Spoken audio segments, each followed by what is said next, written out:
अरे बाबा जी, ये क्या कर रहे हैं? क्या कुछ ढूंढ रहे थे आप? अरे ये टोटी का टुकड़ा है।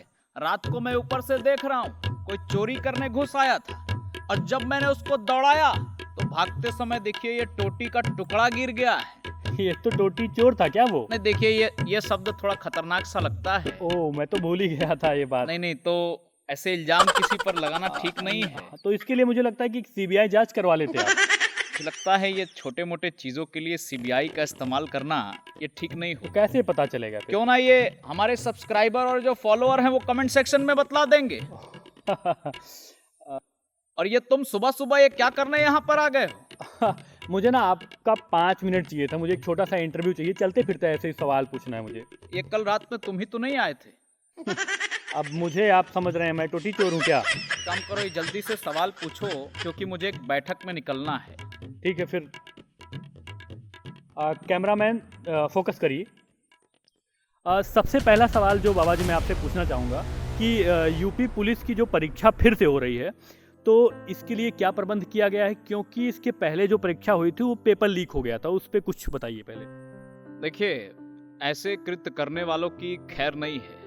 ये जो भी ये नकल माफिया हैं, मैं इनको बतला देना चाहता हूँ, अगर ऐसा कृत्य करते हुए पकड़े जाने पर आपको 10 करोड़ रुपए का जुर्माना देना होगा। साथ ही साथ उम्र कैद की सजा भी होगी, और जो इनकी संपत्ति होगी उसको कुर्क कर लिया जाएगा और गरीबों में बांट दिया जाएगा। और बुलडोजर की कार्रवाई के बारे में ये आप लोगों को बतलाने की आवश्यकता नहीं है।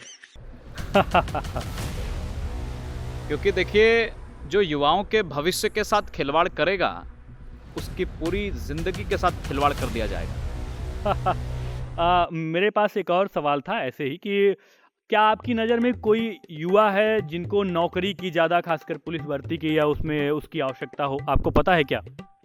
देखिए, आपने जो युवा शब्द का इस्तेमाल किया है, ये एक युवा है मेरी नज़र में। एक युवा है जो बहुत दौड़ लगाता है और स्विमिंग करता है, तैराकी करता है। ये क्या काम नहीं करता है? इतनी यात्राएं कर चुका है, लोगों को जोड़ता है। अब वो लोग जुड़ते नहीं, टूट जाते हैं, वो अलग बात है।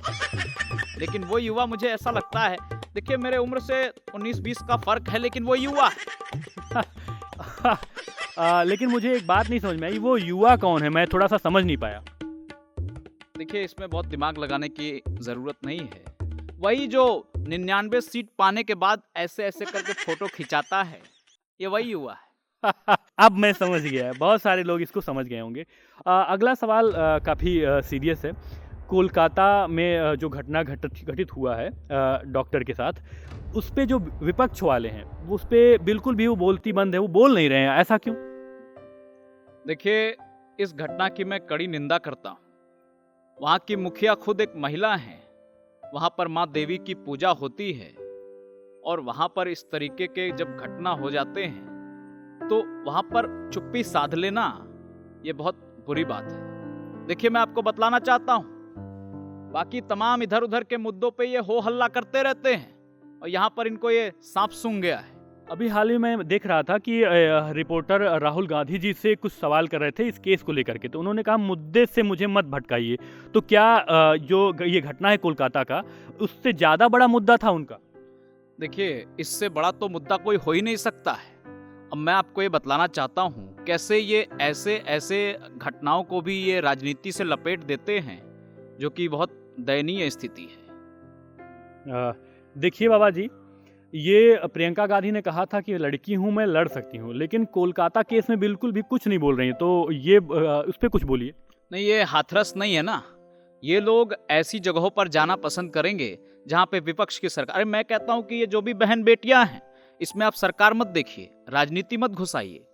आपको जाना चाहिए, अगर आप यहाँ पर आते हैं तो आपको वहां पर भी जाना चाहिए, उसके लिए भी आवाज उठानी चाहिए। मेरा भी यही मानना है कि इसमें राजनीति बिल्कुल नहीं होना चाहिए।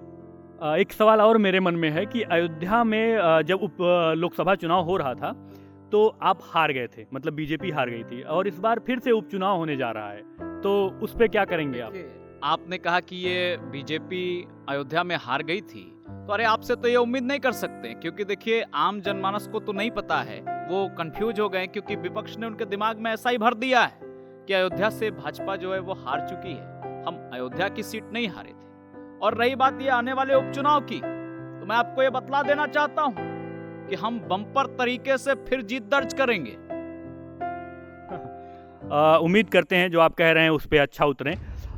कुछ एक छोटा सा पर्सनल मुझे आपसे बात करनी थी। अगर ये कैमरा बंद करवा देते। नहीं, ये कैमरा बिल्कुल नहीं बंद होगा, आप यहीं पर पूछिए।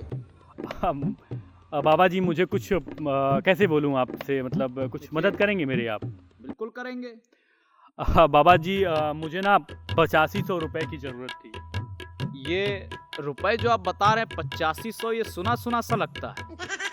ये आप उससे क्यों नहीं मांग लेते हैं? अभी जिस युवा की बात कर रहे थे वो तो सबसे पूरा वादा करता हुआ चलता है कि 8500 रुपए हमारे सरकार आने के बाद, अरे वो नहीं आई सरकार तो भी वो दे सकता है, क्यों नहीं उसके पास चले जाते हो?